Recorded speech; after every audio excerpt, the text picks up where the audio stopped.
Друзья, всем привет! Меня зовут Алмаз. Мы с вами находимся в Высокогорском районе Республики Татарстан, садовое общество «Адонис». На данном участке мы уже снимали. Если вы помните, это был каркасный дом, а сейчас за моей спиной вы видите баню. Мы ее построили буквально недавно, и вот сегодня хотели вам про нее рассказать и в деталях все это показать.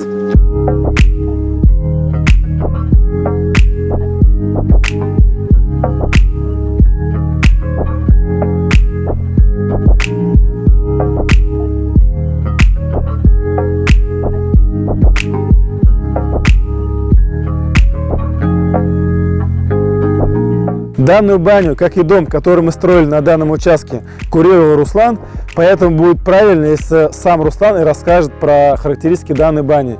Руслан, рад тебя видеть. Расскажешь про данный объект? Да, с удовольствием. Размеры бани 6,5 на 2. Из них 2 на 3 парная моечная комната, выполненная из бруса.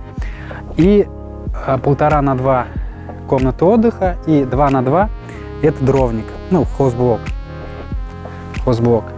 Баня выполнена из бруса 150 на 100, брус естественной влажности.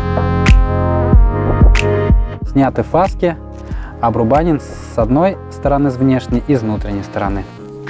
Вот. В качестве межвенцового утеплителя мы используем джут в 2 слоя.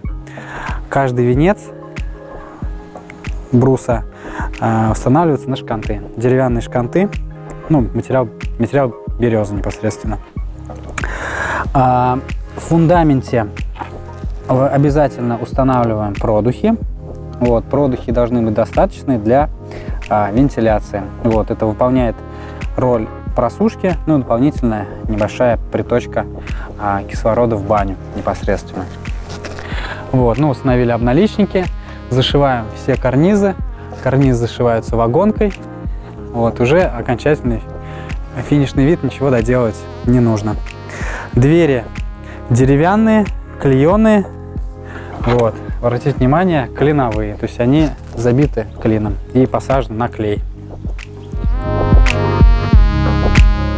Мы используем ленточный армированный фундамент. Вот, ну, также есть другие виды фундаментов, блочный или там столбчатый фундамент, и тот, и другой имеет место быть. Вот, но однозначно ленточный армированный фундамент, он самый надежный. Вот, и то, что мы даем на баню гарантии 2 года, естественно, мы используем его, потому что мы точно знаем, как он себя поведет. Вот, сама эта конструкция, она полностью из бетона, а внутри бетона есть арматура. Вот, и все это дополнительно залито еще бетонной стяжкой, там 10 сантиметров толщина бетонной стяжки, это сразуклонка для слива воды. То есть вся эта вот эта чаша, все это, скажем так, корыто бетонное, оно монолитное, армированное и очень надежно. То есть никакие силы по учению грунтов не поломают сам фундамент, никаких вопросов с целостностью фундамента не будет.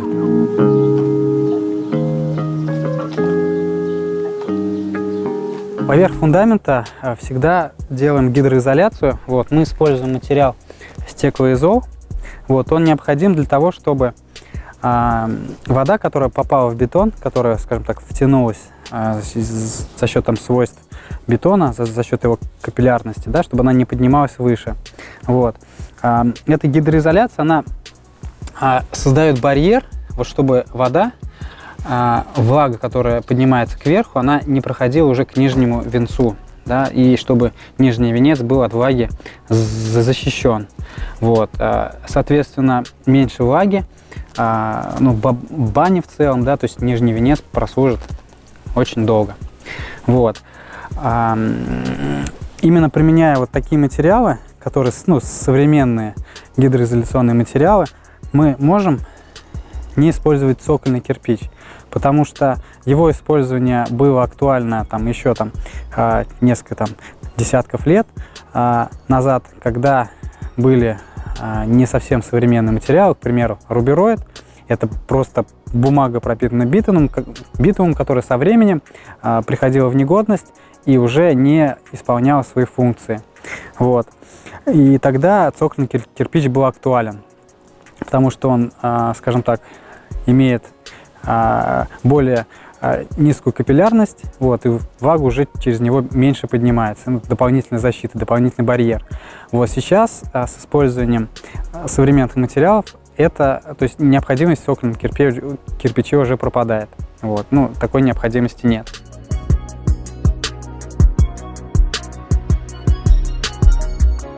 Крыша профлист крашеный. Вот, сделали карнизы, подшили их вагонкой. Устройство карнизов необходимо для того, чтобы зимой, во время там сильных ветров и метелей, не сдувался снег в подкровельное пространство, чтобы подкровельное пространство было защищено, ну, сам чердак непосредственно. Окна, при устройстве окон оставляется компенсационный зазор для того, чтобы при усадке сруба сруб не сел уже непосредственно на окошко и равномерно садился. Баню обработали защитным составом. Вот. Aquatex лазурь 9 килограмм. Вот, до 10 литров, да, до 150 квадратных метров. То есть, чтобы покрасить всю баню в 2 слоя, окрасить нужно в 2 слоя. Вот, ну, как минимум 1,5 банки, 2 лучше взять запасом. Потом еще подкрасить что-то, это необходимо. Вот, сам состав с воском и природным маслом, да, то есть о чем это говорит. То есть когда будет попадать дождь, влага лишняя, она вся будет стекать со стен. Вот, данный воск, данный состав купил заказчик. Вот, ну, в принципе, продается в свободном доступе в любом строительном магазине. 2-2,5 тысячи рублей можете спокойно найти эту банку. Двери не обрабатывали. Вот, двери не обрабатывали, ну, потому что в дальнейшем заказчик будет их декорировать по своему цвету, пока мы здесь ничего не делали.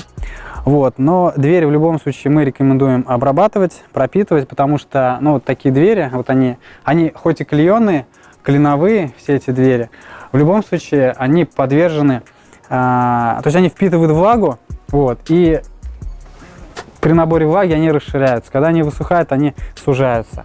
Вот. С ними бывает, ну, очень много вопросов, если честно, уже замучились с этими дверями. Вот. Поэтому рекомендуем их обрабатывать, вот, антисептиком, который защитит от попадания избыточной влаги в дверь. И она уже более стабильна будет со временем. Вот. Ручки сделали, да, ну, еще там немаловажный момент предусмотреть вот такие вот ушки. То есть, когда вы, например, уезжаете, можно навесить замок, вот, и баня будет у вас защищена от там случайных гостей. Но и внутри бани есть много важных моментов, на которые стоит обращать внимание при строительстве.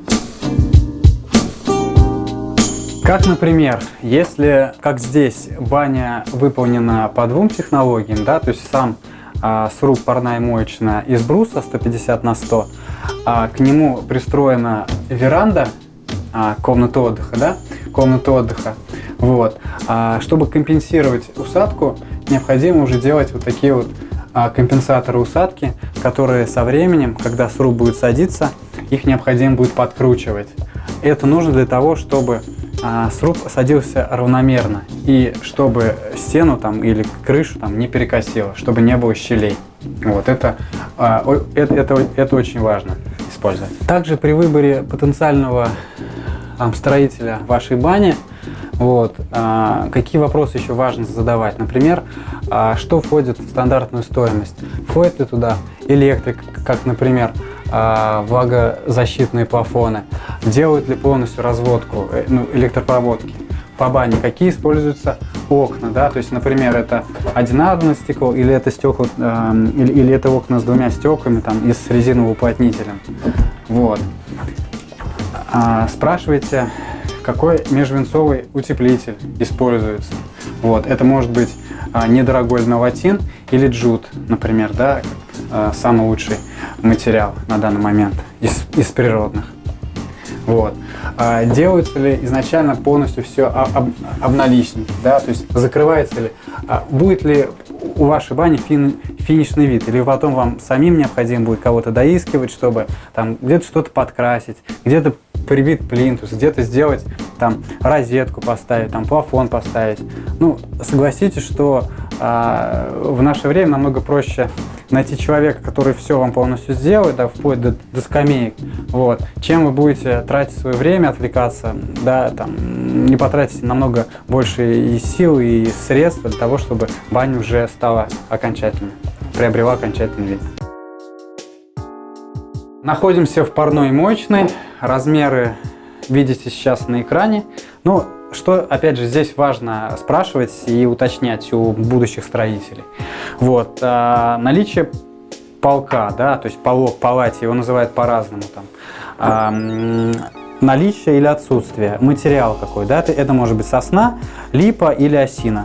Вот, ширина, опять его, то есть важно, да, то есть наличие стяжки пола и его толщина, то есть ее толщина, наличие вывода канализации за пределы бани, то есть устанавливает вам компания канализацию или потом вам самим придется там продавливать, например, да, вот. Наличие полов, ну, к примеру, вот мы здесь сделали деревянные полы, они съемные, подъемные, то есть их можно спокойно вынести. Здесь они вот там разделены на 3 части, то есть каждую часть можно легко поднять после использования бани и просушить. Вот, ну, даже вот на улицу можно вынести. Также важный момент это потолки, высота потолков, ну, имеет значение. Вот, и материал, из чего эти потолки сделаны. Да? К примеру, вот здесь использована шпунтованная доска, сверху идет пароизоляция и утепление. Вот, часто бывает, что строители утверждают, что утеплять потолки не нужно, вот, особенно это работает там в дачных обществах, где круглогодичного проживания нет, и говорят, что зачем вам потолок утеплять, вы же там все равно там зимой париться не будете, ну, использовать ее не будете, да. Здесь не имеет значения, будете вы зимой использовать баню или нет, даже летом, чтобы тепло не уходило, чтобы не было переизбытка дров, важно, конечно, потолок утеплять. Даже испокон веку потолки утеплялись там глиной, соломой, смешивали глину с соломой, песком, землей, ну, чем угодно. Да, ну, что приходило под руку, то есть даже тогда использовали, вот, а в наше время однозначно мы не хотим, там, чтобы лишнее тепло уходило, мы хотим экономить те же самые дрова, поэтому потолки утеплять необходимо. Вот, следующее, на что хотел бы обратить внимание, на печь.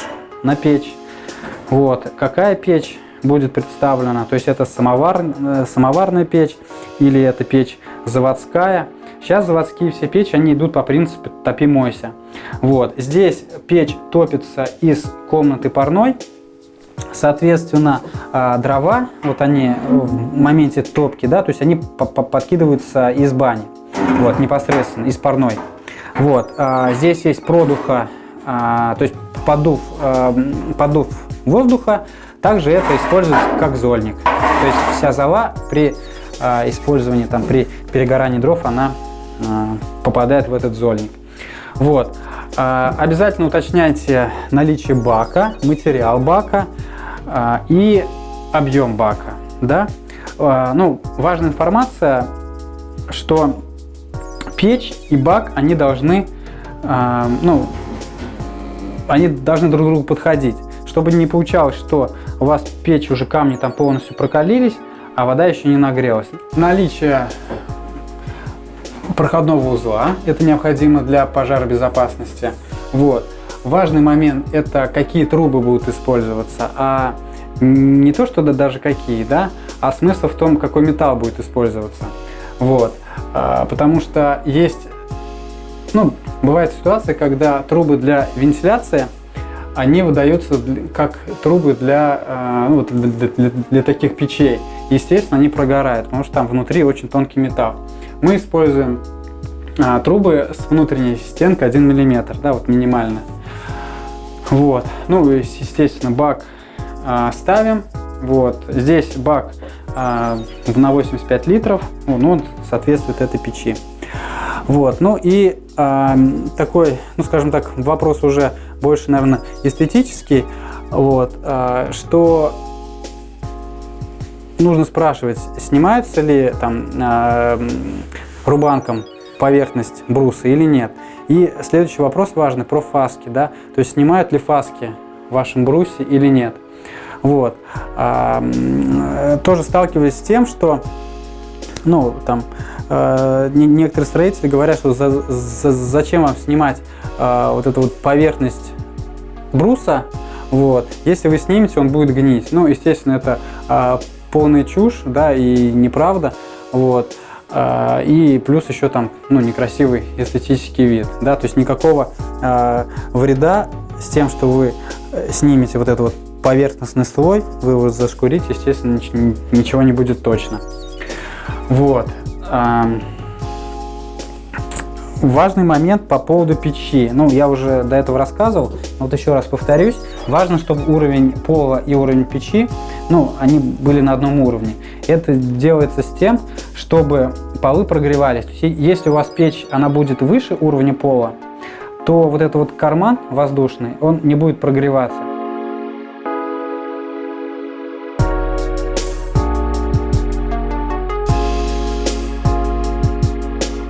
И меня моча турнада брек сүзайтып кетсеңіз, шабылар еді.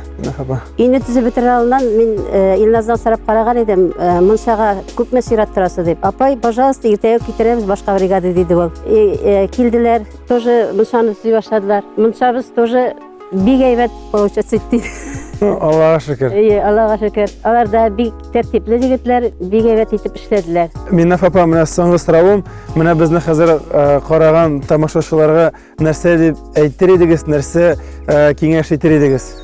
Кемнең төзелеш башлыйсы бар, обращайтесь в строительную компанию «Строим дом мечты». Бик әйбәт итеп төзиләр, бик әйбәт егетләр эшлиләр анда. И минем тагын әйтәсем килә строительный компанияның җитәкчеләренә, менә Алмазга, Русланга, Рәхмәт.